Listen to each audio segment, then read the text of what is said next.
قرآن شریف میں اللہ تبارک و تعالیٰ ارشاد فرماتا ہے لیس کمثلہ شیء، اللہ کے جیسی کوئی چیز نہیں۔ اگر اللہ کے لیے بھی جگہ ہو تو جیسی ہزاروں لاکھوں کروڑوں بے شمار چیزوں ہمارے لیے بھی جگہ ہے، آپ کے لیے بھی جگہ ہے، لاؤڈ اسپیکر کے لیے بھی جگہ ہے، ٹیوب لائٹ کے لیے بھی جگہ ہے، کہ ہر چیز جو اللہ کی مثل ہو جائے گی۔ حالانکہ قرآن کہتا ہے اللہ کی جیسی کوئی چیز نہیں۔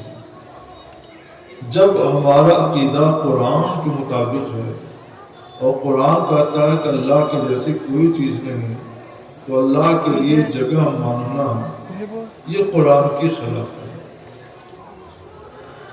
یہ بہت برا عقیدہ ہے۔ اسلام اس کی حمایت نہیں کرتا، اس لیے یہ لفظ بولنا ہی نہیں چاہیے۔ اگر کوئی مسلمان کہتا ہے تو اس کا مطلب یہ ہے کہ اللہ کی رحمت ہر جگہ ہے، اللہ کا لطف ہر جگہ ہے، اللہ کا کرم ہر جگہ ہے، اللہ کا علم ہر جگہ ہے، یعنی اللہ تعالیٰ غیب شہادت ہر چیز کو ہمیشہ جانتا ہے، ہر چیز کو انعام فرماتا ہے، رحمت نازل فرماتا ہے، کرم فرماتا ہے۔ اللہ ہر جگہ ہے، یعنی اس کی رحمت، اس کا کرم، اس کی رافت، اس کا لطف، اس کا علم ہر جگہ۔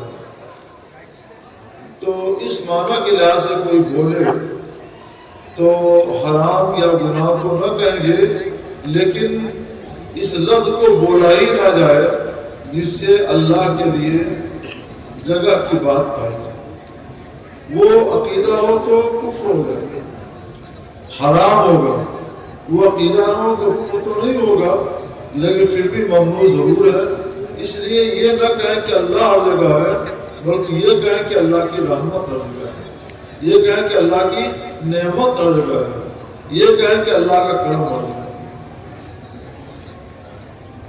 الحمدللہ۔ حضرت دوسرا سوال ہے، میرا پیر نبی سے بھی افضل ہے، کہنا شرعاً کیسا ہے؟ اللہ کی پناہ، ایسا زمانہ آ گیا ہے کہ لوگ ایسی بات بھی بولتے ہیں۔ ہم مسلمانوں کا عقیدہ ہے لا الہ الا اللہ محمد رسول اللہ، اللہ کے سوا کوئی معبود نہیں، محمد اللہ کے رسول ہیں۔ محمد صلی اللہ تعالی وسلم کا مرتبہ یہ ہے کہ وہ نبیوں کے بھی نبی ہیں اور سارے نبیوں سے افضل ہیں اور سارے رسولوں سے افضل ہیں اور بدرجہ افضل ہیں۔ اللہ فرماتا ہے تلک الرسل فضلنا بعضهم على بعض منهم من کلم اللہ ورفع بعضهم درجات۔ یہ رسولوں کی جماعت، ہم نے ان میں بعض کو بعض پر فضیلت دی، ان میں سے بعض وہ ہیں جن سے اللہ نے کلام فرمایا، یعنی موسیٰ علیہ نبینا وعلیہ السلام، وہ بعض کو اللہ نے بدرجہ بلندی عطا فرمائی۔ وہ بعض جن کو رسولوں پر، نبیوں پر ایک دو درجہ نہیں کتنے درجے بلندیاں عطا فرمائی ہیں، وہ ہے ہمارے اور آپ کے پیارے نبی سیدنا احمد مصطفیٰ محمد مصطفیٰ صلی اللہ علیہ وسلم۔ ہم لوگ تو عشق اور محبت والے ہیں۔ عاشق رسول اعلیٰ حضرت امام احمد رضا علیہ رحمت و رضوان نے ہمارا عقیدہ، ہمارے آپ کا سنت و جماعت عقیدہ اس طرح بیان کیا ہے، سب سے اعلیٰ و اولیٰ ہمارا نبی، سب سے بالا و والا ہمارا نبی، خلق سے اولیاء، اولیاء سے رسول اور رسولوں سے بالا ہمارا نبی۔ تو مسلمانوں کا عقیدہ تو یہ ہے، اگر کوئی ویسا عقیدہ رکھتا ہے تو وہ کچھ اور ہوگا، ہمارا نہیں ہوگا۔ الحمدللہ۔ حضرت تیسرا سوال یہ ہے، یہ کہنا کہ خلافت میں مولا صدیق اکبر پہلے ہیں اور ولایت میں مولا علی رضی اللہ عنہ پہلے ہیں، کہاں تک درست ہے؟ عذر شرع۔ حضرت سیدنا صدیق اکبر رضی اللہ تعالی عنہ جہاں علم میں سب سے افضل، ولایت میں بھی سب سے اکمل، انما یخشی اللہ من عباد العلماء، اللہ فرماتا ہے کہ اللہ سے اس کے علم والے بندے ڈرتے، علماء ڈرتے ہیں۔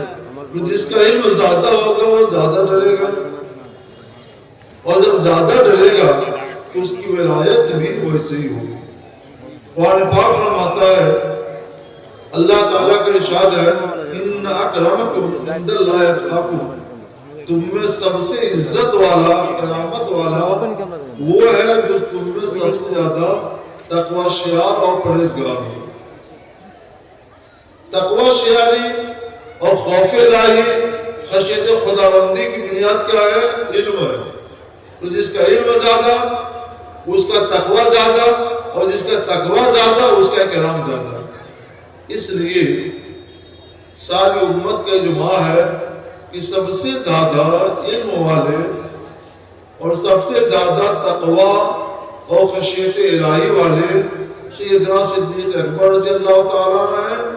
تو انبیاء کرام کے بعد کائنات میں سب سے افضل حضرت سیدنا صدیق اکبر ہیں، پھر حضرت سیدنا عمر فاروق اعظم رضی اللہ تعالیٰ عنہ ہیں، پھر حضرت سیدنا عثمان غنی رضی اللہ تعالیٰ عنہ ہیں، پھر حضرت سیدنا علی مرتضیٰ رضی اللہ تعالیٰ عنہ۔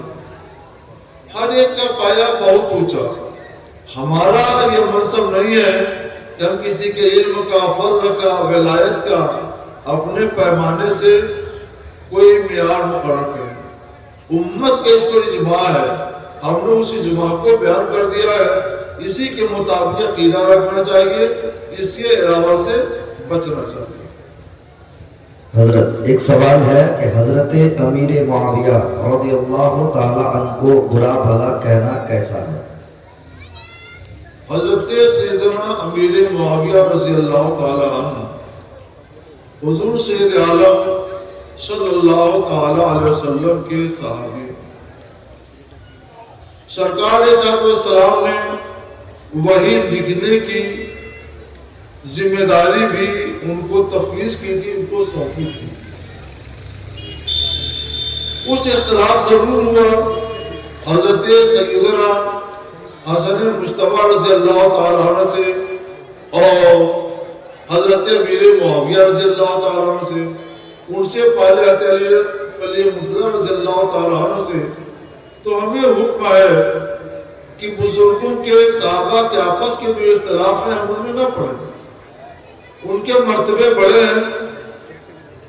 جب حضرت حسن مجتبی رضی اللہ تعالیٰ عنہ نے ان سے مصالحت کر لی تو ہم کو بھی وہی صلح کا برتاؤ سب کے ساتھ کرنا چاہیے۔ ہمارے لیے ہمارا مقتدی، ہمارا رہنما اللہ کا فرمان ہے۔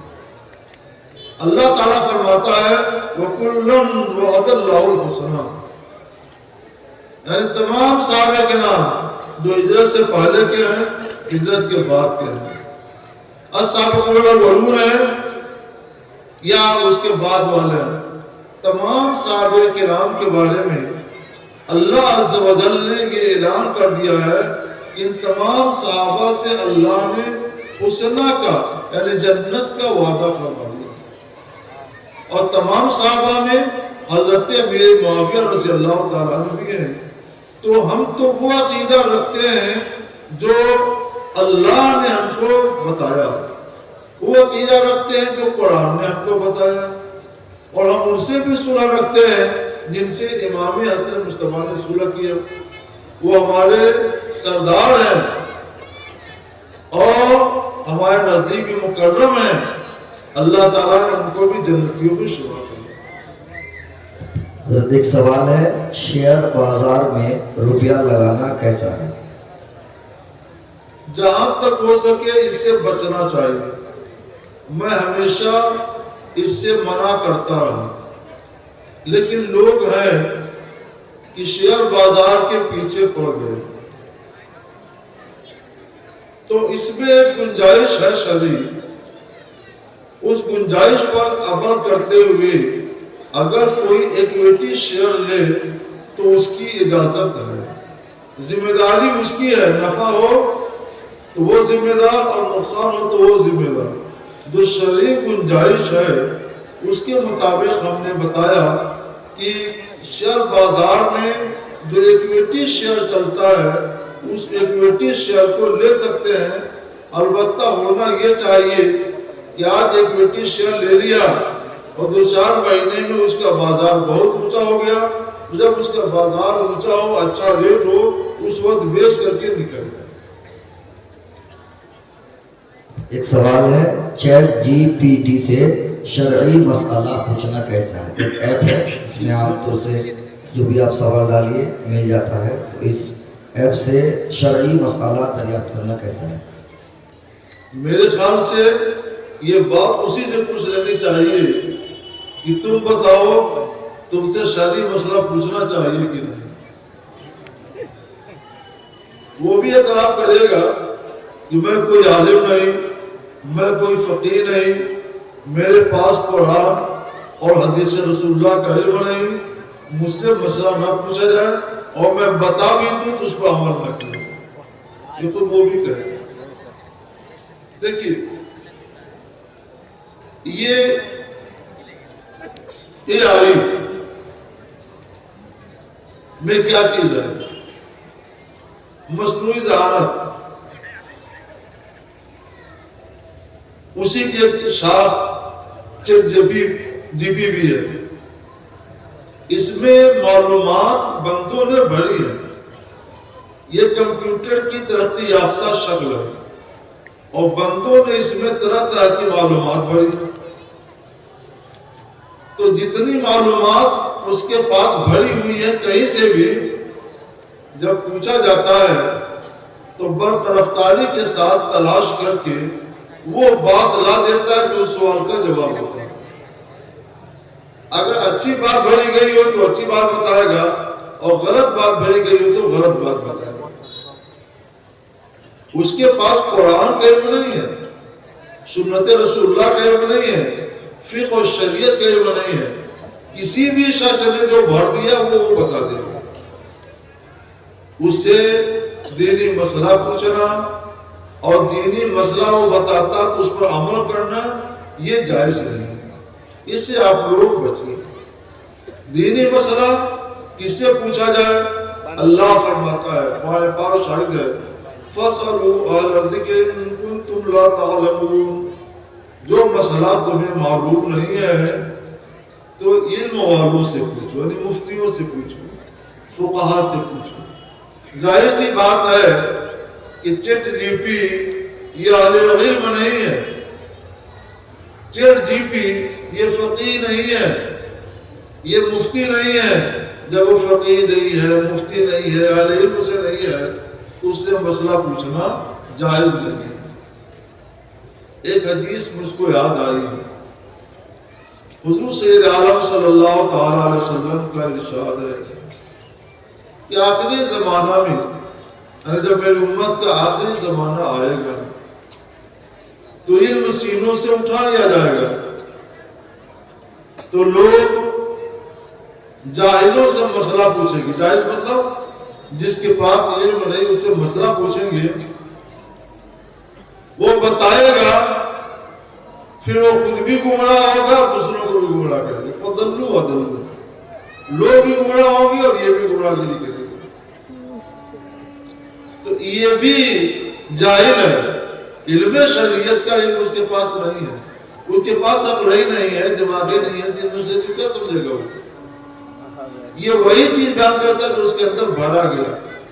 اس کے علاوہ کچھ نہیں، تو اس سے شریعت کا مسئلہ پوچھنا جائز نہیں ہے، آپ لوگ اس سے پوچھ کریں۔ ایک مرتبہ ایسا ہوا، 4-5 دن پہلے بات ہے کہ لوگوں نے اس کی بڑی تعریف میری بات کی کہ حضرت اجازت دے دیجیے، تو میں نے کہا اچھا اس یہ مسئلہ پوچھو، ایک مسئلہ میں نے کہا ان سے پوچھو، تو اس نے فوراً جواب دیا، یہ حیرت کی بات ہے، یعنی میرے خیال سے 20-25 سیکنڈ کے اندر جواب آ گیا۔ میں نے سنا تو ہنسی آئی، وہ جواب غلط ہے، تو میں نے لڑکے سے کہا کہو اس کو بتاؤ کہ تم نے جو جواب دیا ہے یہ غلط ہے، شریعت میں ایسا کچھ بھی نہیں ہے۔ اس نے جواب دیا آپ بالکل صحیح کہتے ہیں، میرے پاس جو تھا میں نے بتا دیا، آپ بالکل صحیح کہتے ہیں، میرے پاس جو میں نے بتا دیا۔ آپ سے پوچھنے کے لیے کسی نے کہا، تو ہم نے کہا اس سے پوچھو کہ آپ کے سے دینی مسئلہ پوچھا جائے، آپ بتائیں تو اس پر عمل کرنا چاہیے، تو کہا ہرگز نہیں، میں کوئی مفتی نہیں، میں کوئی صاحب شریعت نہیں، مجھ سے دین کا مسئلہ نہ پوچھیں، وہ خود کہتا ہے، تو ہرگز آپ لوگ اس سے دین کا مسئلہ نہ پوچھیں۔ دین کا مسئلہ بتانے کے لیے جو علماء کرام موجود ہیں، ہم لوگ موجود ہیں، ہم اپنا موبائل سونے کے وقت کے سوا اور نماز کے وقت کے سوا وقت تمام اوقات میں چالو رکھتے ہیں کہ جب جس کا بھی سوال آتا ہے کوشش کرتے ہیں اس کا جواب دیتے ہیں۔ تو جب اتنی صورت آپ کے لیے ہے تو یہ چٹ پٹ کے آگے کیا جاتے ہیں، اس سے مسئلہ پوچھنا جائز نہیں ہے۔ کوئی دنوی بات پوچھنا ہو تو الگ چیز ہے، ہم اس کے بارے میں نہیں کہتے، دین کا مسئلہ مت پوچھیے۔ حضرت ایک سوال ہے، عام طور سے آج کل ایک رواج چل پڑا ہے، پوسٹر یا بینر میں مقررین کی تصویر لگانا کیسا ہے؟ جی کیا؟ پوسٹر یا بینر پر مقررین کی تصویر لگانا کیسا ہے؟ پوسٹر یا بینر پر مقررین کی تصویر لگانا بالکل بلا حاجت ہے، اس کی نہ دنیا میں کوئی حاجت نہ شرعاً کوئی حاجت۔ جب حاجت نہیں ہے تو یہ ناجائز ہے، ایسی تصویر کھینچوانا ناجائز ہے، شریعتی اسلامیہ اس کی قطعاً اجازت نہیں دیتی، اس سے بچا جائے، اس قدر غلو نہ کیا جائے، قدم کو شریعت کے حدود کے اندر رکھیں۔ حضرت ایک سوال ہے، بینک سے لون لینا کیسا ہے؟ بینک سے لون لینا کیسا ہے؟ عام حالات میں کوئی لون نہیں لیتا ہے، جن کے اوپر انکم ٹیکس کا مسئلہ ہوتا ہے تو انکم ٹیکس سے بچنے کے لیے لون لیتے ہیں تو ان کے لیے جائز ہے۔ گھر بنوانے کے لیے لون لیتے ہیں ان کے لیے بھی جائز ہے، گھر بنوانے کے لیے لون لیتے ہیں ان کے لیے بھی جائز ہے۔ تو یہ صورتیں اجازت کی ہیں، اور صرف یا اپنی تجارت کے لیے لون لیا اور ایسی جگہ پہ تجارت کر رہے ہیں کہ جہاں وہ تجارت خوب چلتی ہے اور ظن غالب ہے کہ انٹریسٹ میں جتنا دینا ہوگا، مثلا 10,000 انٹریسٹ دینا ہوگا سال بھر میں، اور یہ کما لے گا 1,00,000 2 لاکھ، تو اگر 2 لاکھ کماتا ہے تو اس میں سے 10,000 دے دیا تو اس کا کوئی نقصان تو نہیں ہوا، بلکہ یہ ہوا کہ اس نے 10,000 دے کر 1,90,000 اس نے اپنا بنا لیا، بچا لیا، تو یہ جائز ہے، اس کی بھی اجازت ہے۔ تو نفع بخش تجارت کے لیے کوئی لون لے تو جائز، گھر بنوانے کے لیے لون لے تو بھی جائز، گھر بنوا لے گا آج تو 5-6 سال کے بعد وہ سستا پڑ جائے گا، انکم ٹیکس جو کم پڑ جائے گا، جو نفع ہوگا وہ بڑھ جائے گا، تو یہ بھی جائز ہے۔ اور انکم ٹیکس سے بچنے کے لیے کوئی کرتا ہے تو یہ بھی جائز و درست ہے۔ اصل میں اس میں حکومت کا بھی بھلا ہے اور عوام کا بھی بھلا ہے، تو وہ کام کرنا چاہیے جس میں حکومت کا بھی بھلا ہو اور عوام کا بھی بھلا ہو، تو وہ جائز ہے۔ اور اگر ہمارا نقصان ہو کہ مثلا لے لیا 1,00,000 روپیہ ادا نہیں کر پائے تو کل ہو کر کے ہمارا مکان ہی چھین لیا جائے گا، کور کر دیا جائے گا، نیلام کر دیا جائے گا. یہ اپنا بھلا ہوا کہ اپنا برا ہوا؟ تو اپنا بھلا جائز، حکومت کا بھلا جائز، اور اپنا برا چاہنا یا حکومت کا برا چاہنا یہ برا ہے. بینک سے جیسے عام طور سے لوگ لون لیتے ہیں تو بائک یا کار وغیرہ بھی نکالتے ہیں، اس کی بھی وضاحت فرما دیں. جی کار یا بائک لون لے کر کے کار یا بائک میں بھی کچھ اس طرح کی باتیں ہوتی ہیں کہ اگر کوئی سامان پر سامان لیتا جاتا ہے تو شبہ ہوگا کہ اس کا مطلب اس کے پاس دولت زیادہ ہے، انکم ٹیکس والوں کا چھاپا پڑے گا. قرض لے کر کریں گے تو کچھ بھی نہیں ہوگا. تو جب حکومت ایک قانونی اجازت دیتی ہے تو اس پر عمل کرنا چاہیے تاکہ حکومت کا بھی بھلا ہو اور آپ کا بھی بھلا ہو. اور اگر ایسی کوئی بات نہیں ہے تو اس سے بچنا چاہیے، کیونکہ اس میں اپنا بھلا ایک طرف کا بھلا ہو اور دوسری طرف بھلا نہ ہو تو ہم یہ نہیں کہتے. ہم یہ کہتے ہیں دونوں طرف کا بھلا ہونا چاہیے تو وہ جائز ہوگا، اور جہاں ایک طرف کا اور ایک طرف کا نہیں ہے تو اس سے بچنا چاہیے. ایک سوال حضرت، کیا کورٹ میرج کے ذریعے شرعاً نکاح ہو جاتا ہے؟ کورٹ میرج میں کیا ہوتا ہے؟ کیا وہاں نکاح پڑھایا جاتا ہے؟ نکاح نہیں پڑھایا جاتا. دونوں کو ساتھ میں رہنے کی اجازت دے دی جاتی ہے کہ تم دونوں ساتھ میں رہو، تو ان سے کوئی پوچھ گچھ نہیں ہوگی، مواخذہ نہیں ہوگی. نکاح نہیں پڑھایا جاتا ہے. نکاح پڑھایا جاتا ہو تب سوال ہو کہ نکاح ہوا کہ نہیں ہوا. نکاح پڑھایا ہی نہیں جاتا ہے، صرف ساتھ میں رہنے کی اجازت دے دی جاتی ہے. جب نکاح پڑھایا ہی نہیں جاتا ہے تو یہ سوال ہی بے مال ہے کہ نکاح ہوا کہ نہیں ہوا. نکاح پڑھایا جائے تو سوال ہو، نکاح پڑھایا ہی نہیں جاتا. حضرت اسکول اور کالجز میں زکوٰۃ دینا کیسا ہے؟ اسکول اور کالجز میں زکوٰۃ دینا کیسا ہے؟ اسکول اور کالج میں زکوٰۃ کی رقم دینا ناجائز ہے. قرآن پاک فرماتا ہے انما الصدقات للفقراء والمساکین، زکوٰۃ کی رقم فقیروں کے لیے ہے اور مسکینوں کے لیے ہے. اور اسکول اور کالج نہ فقیر ہے نہ مسکین، ان کے لیے اجازت نہیں ہے. اسکول اور کالج کا معاملہ تو یہ ہے کہ اس کا تعلق دنیا سے جڑا ہوا ہے. اسکول اور کالج میں پڑھنے والوں کو اچھی نوکری ملتی ہے، اچھی ملازمت ملتی ہے، اچھی تنخواہ ملتی ہے، تو اس کی وجہ سے لوگ اس کے لیے لمبی سے لمبی فیس دے کر اپنے بچوں کو پڑھاتے ہیں. تو جہاں لمبی سے لمبی فیس دے کر خود لوگ اپنے بچوں کو پڑھاتے ہیں اور دنیا ہری بھری پہلے سے وہاں نظر آتی ہے، وہاں پہ فقیروں کا اور مسکینوں کا مال صرف کرنا جائز نہیں ہے، بچا جائے. پینٹ موڑ کر نماز پڑھنا کیسا ہے؟ پینٹ کو اگر اوپر سے موڑتے ہیں تو یہ عادت کے خلاف ہے اور معتاد کے خلاف، عادت معروفہ کے خلاف کپڑا پہننا یہ مکروہ ہے. لہذا اس سے بچا جائے. اگر ضروری ہے تو پینٹ کو اندر سے موڑ کر دبا لیں برابر ہو جائے تو یہ صورت کراہت سے محفوظ رہے گی. لیکن آپ کو نماز پڑھنا ہے تو کوشش کریں کہ پینٹ چھوٹا ہی تھوڑا سا ہے، ٹخنے سے اوپر تک، اس سے نیچا نہ ہو، تاکہ آپ کو پینٹ اوپر سے یا نیچے سے موڑنے کی ضرورت ہی نہ پوچھے. وہ بھی اچھا لگتا ہے، جو ٹخنے تک ہوتا ہے وہ بھی اچھا لگتا ہے، تو اس سے کیوں بچتے ہیں آپ؟ اسی کو اختیار کیجیے. آخری سوال ہے، کیا حاملہ عورت روزہ چھوڑ سکتی ہے؟ ہاں، حاملہ عورت کی بعض صورتیں ایسی ہیں کہ اس کو روزہ چھوڑنے کی اجازت ہوگی.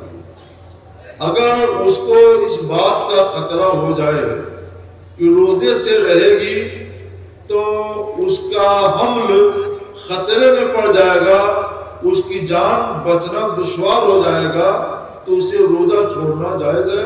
روزہ چھوڑ لے اور جب ولادت ہو جائے تو بعد میں روزے کی قضا کرے. حضرت آخر میں آپ کچھ نصیحت فرما دیں، کیونکہ اس بار پہلی بار جو ہے اس ادارے میں تخصص فی الفقہ کی تعلیم کا آغاز ہوا ہے، اور اس بار 11 بچے انشاءاللہ فارغ ہوں گے۔ سبحان اللہ۔ کچھ آپ نصیحت فرما دیں۔ علم حاصل کرنا فرض ہے، مردوں پر بھی اور عورتوں پر بھی۔ یہ ہمارے مدارس علم کا ذریعہ ہے، یہ علم کا سوتا ہے، علم کا چشمہ ہے۔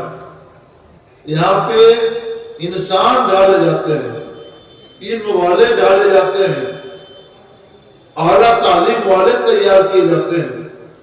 آپ لوگ بڑے خوش نصیب ہیں، کیا آپ نے ایک اعلیٰ معیار کا دارالعلوم قائم کیا، جہاں پہلے درجے سے لے کر فضیلت تک کی تعلیم ہوتی ہے، اور اب ان لوگوں نے ترقی کر کے ماشاءاللہ تحقیق اور ریسرچ کا شعبہ بھی قائم کر لیا اور اس کی بھی تعلیم شروع کر دی۔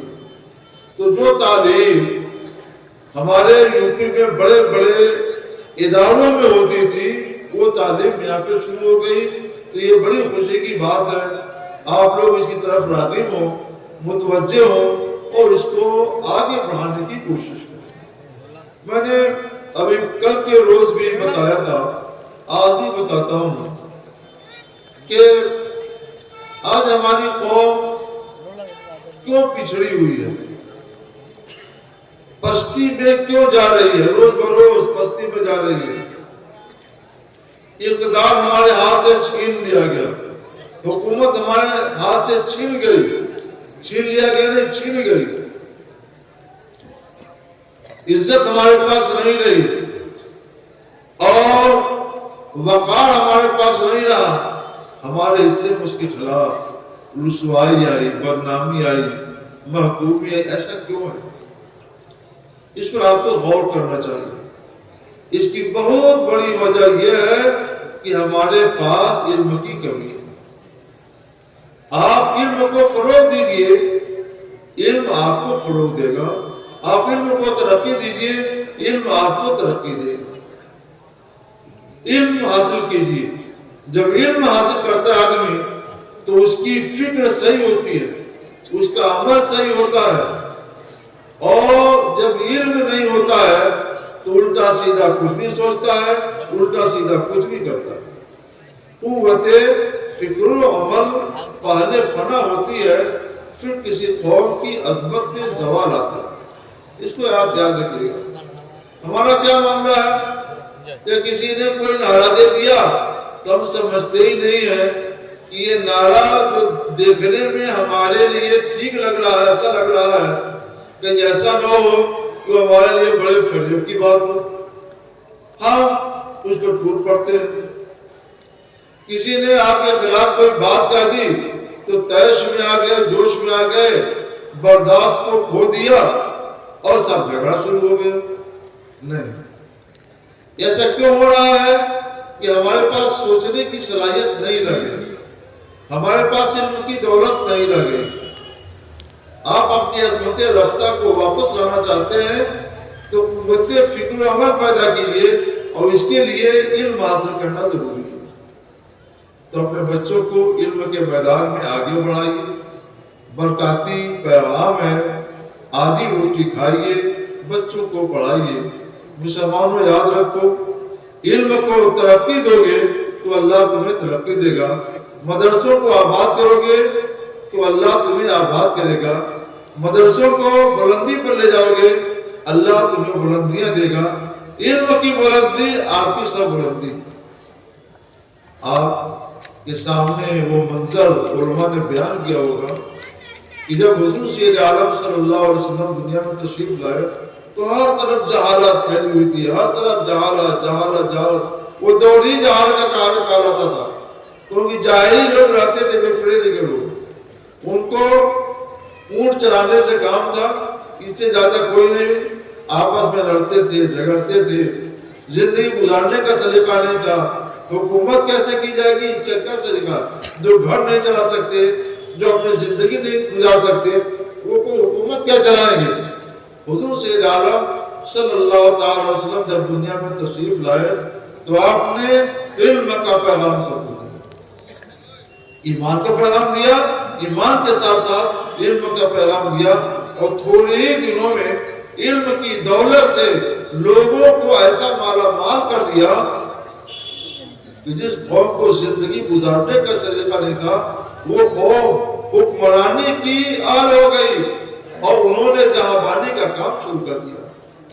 دنیا نے اسی لیے پکار کر کہا، ایک عرب نے آدمی کا بول بالا کر دیا، خاک کے ذروں کو ہم دوشے سریا کر دیا، خنت جو راہ پر اوروں کے ہادی بن گئے، کیا نظر تھی جس نے مردوں کو مسیحا کر دیا۔